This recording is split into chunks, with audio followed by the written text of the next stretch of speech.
October 1973, the world is tense. Something big is about to happen. In the Middle East, two of the most important holidays are being celebrated. Yom Kippur, the holiest of days in the Jewish calendar, and the Muslim holiday of Ramadan, the month when Muslims fast during daylight hours. But there is no joy in the hearts of many Arabs. For the past 6 years, they have watched helplessly as their brethren in Palestine suffer under Israeli occupation. And today is not looking any better. While the rest of the world is celebrating religious holidays, there is nothing holy about this day for the Arabs. Today, October 6, 1973, will go down in history as one of the most infamous dates in the modern Middle East.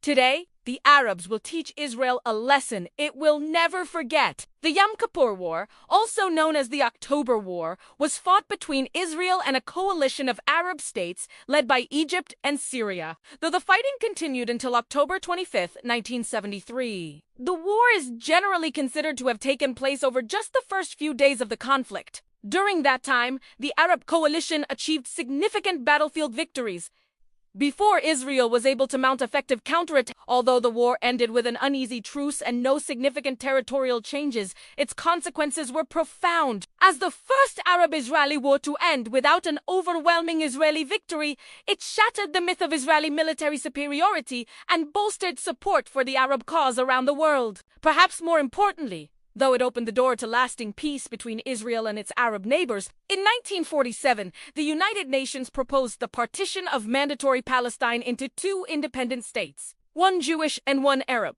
But the plan was rejected by Arab leaders who viewed it as a Zionist plot to undermine the establishment of a pan-Arab state. As such, when Israel declared independence on May 14, 1948, it was immediately attacked by neighboring Arab states, an event known as the Arab-Israeli War or the War of Independence. Over the course of the conflict, Israel went from a nation of biblical proportions to one that stretched from the Mediterranean sea to the Jordan River.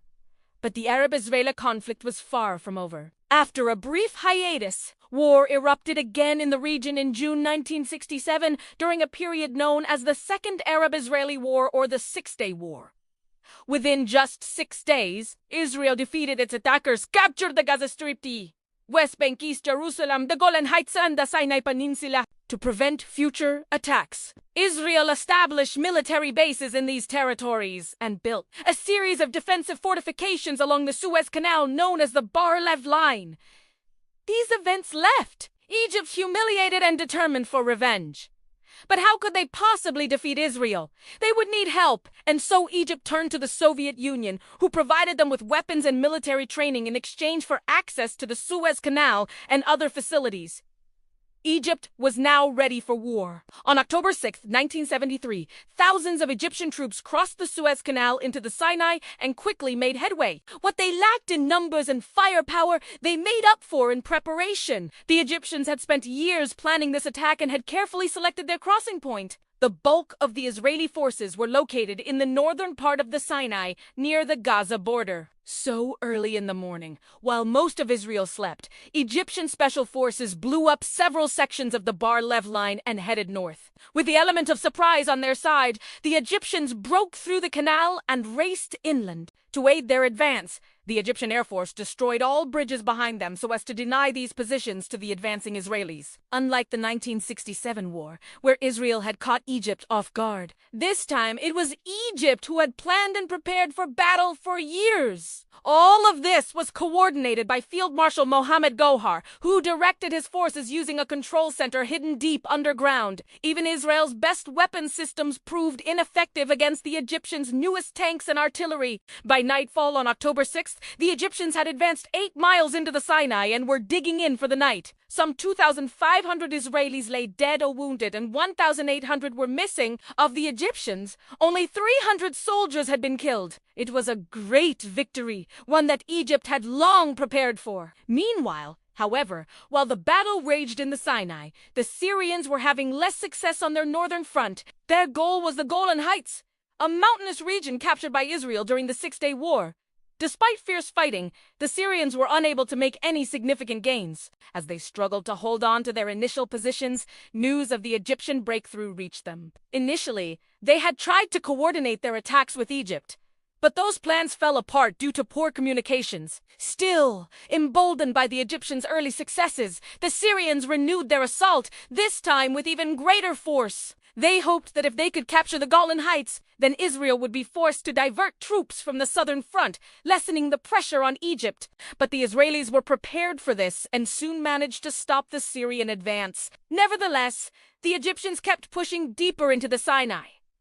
They took heavy losses in men and material, but their momentum seemed unstoppable. Surely they must be nearing their objective. At this point, the Israelis began calling in reinforcements, but it was going to take time for these units to mobilize and reach the front lines. In the meantime, they needed to hold the line. Tasked with this responsibility was a group of paratroopers led by a young officer named Ariel Sharon. On October 10th, Sharon and his men ambushed an Egyptian battalion, killing over 100 soldiers and destroying much of their equipment. Sharon was quickly promoted to brigade commander and given the mission to recapture the Suez Canal.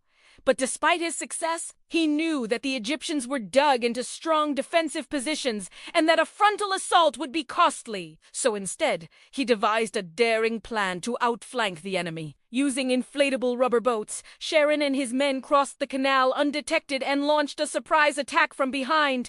By October 14th, the entire Suez Canal had been recaptured. But while the Israeli defense held firm in the south, the situation in the north was becoming increasingly dire. The Syrians had penetrated several kilometers into the Golan Heights and were threatening to split the country in two. Realizing that the Egyptians were too strong to defeat, Israel shifted its focus to the Syrians. On October 15th, Israeli aircraft struck key targets throughout Syria, including airfields, radar stations, and ammunition depots. Syrian air defenses were soon overwhelmed and the Syrian Air Force grounded. But the Israelis were careful to avoid civilian areas, showing the world that they were not simply waging an indiscriminate bombing campaign. By this time, the Soviets were furious at the Israelis and demanded they cease hostilities immediately. When the Israelis refused, the Soviets used their influence to call an emergency meeting of the UN Security Council. But the U.S. ambassador prevented the resolution from passing, stating that the U.S. would use its veto power to block any anti-Israel resolutions.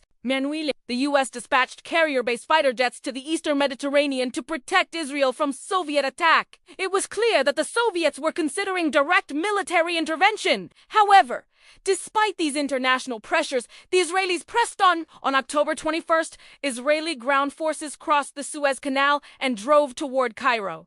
But instead of attacking the city directly, they turned toward the east and headed for the port city of Suez. This move surprised everyone, including the Egyptians, and caught them completely off guard. Within a few hours, the Israelis had reached the outskirts of Suez.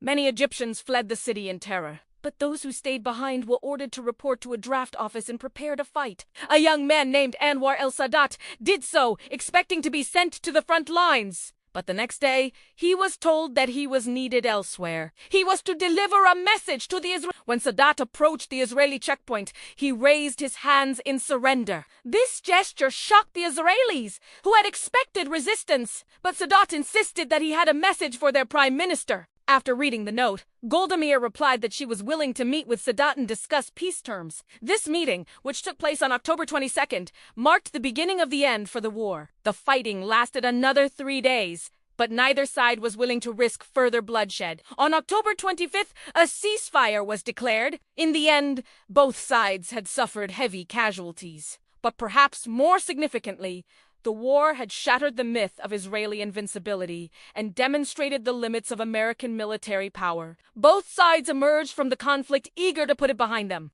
And in the following years, Egypt and Israel would come together to sign the Camp David Accords, ending their 30-year state of war. The Yom Kippur War was one of the most important events in the history of the Middle East.